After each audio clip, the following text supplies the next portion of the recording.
Today we'll understand the integral of cosecant x times cotangent x using the quotient rule for differentiation.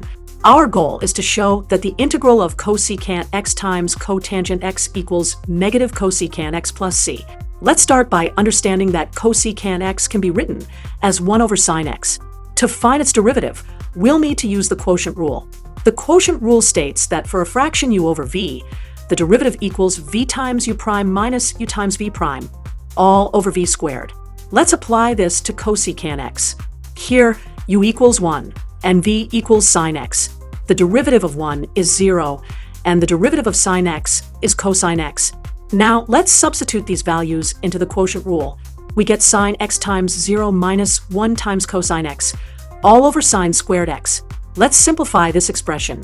The numerator simplifies to negative cosine x, giving us negative cosine x over sine squared x. Now, we can rewrite this using trigonometric identities. Remember that cotangent x equals cosine x over sine x, and cosecant x equals 1 over sine x. Therefore, our derivative equals negative cosecant x times cotangent x.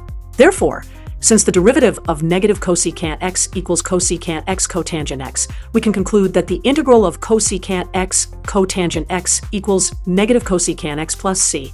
And that's how we can verify this integral using the quotient rule for differentiation.